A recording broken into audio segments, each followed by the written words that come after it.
5.3.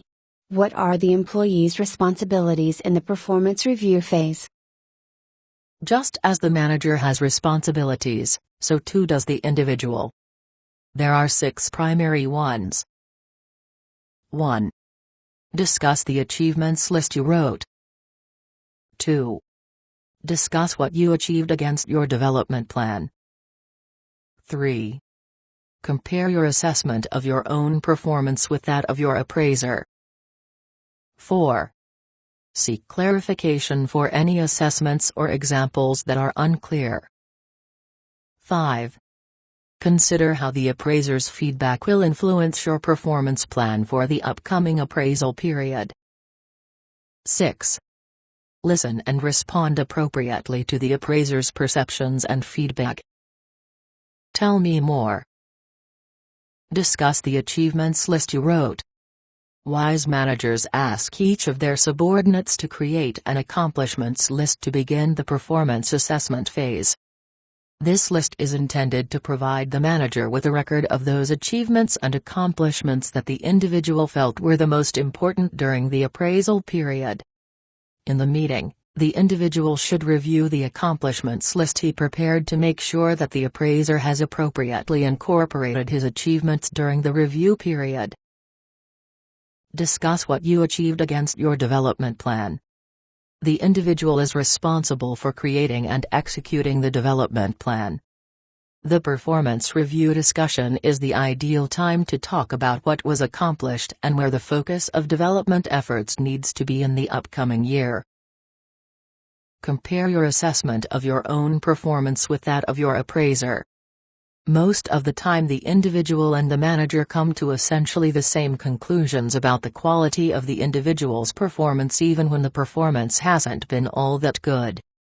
But it is important that the two participants talk through all areas of the appraisal, even areas where both the appraiser and the individual agree that the performance was excellent.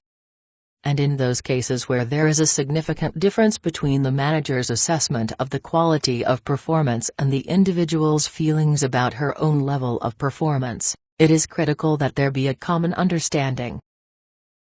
Seek clarification for any assessments or examples that are unclear. Too often the individual feels as if she should simply be the silent recipient of the manager's discussion of her performance. That's a mistake. Although the manager will make the ultimate decision about the performance rating, it is very appropriate for the individual to expect that the manager will back up each of his assessments with examples and illustrations of the performance under discussion. Consider how the appraiser's feedback will influence your performance plan for the upcoming appraisal period. Once the individual has a good understanding of the manager's assessment of her performance and the thought processes the manager used to determine the rating level assigned, the individual needs to put that information to use. How will she approach new projects now that she understands how her boss looks at the way she goes about doing them? Which competencies are the most important? As far as the manager is concerned, is it better to miss a deadline to ensure the highest possible quality, or is it better to meet every deadline even if a little quality has to be sacrificed? The more the individual can learn about the way the manager goes about assessing performance, the more she can use that information to not only do a better job, but be seen by her boss as an outstanding performer. Listen and respond appropriately to the appraiser's perceptions and feedback. The performance review is a discussion, not a lecture. Both parties must be active participants for the aim and the organization to get all of the potential benefit from the process.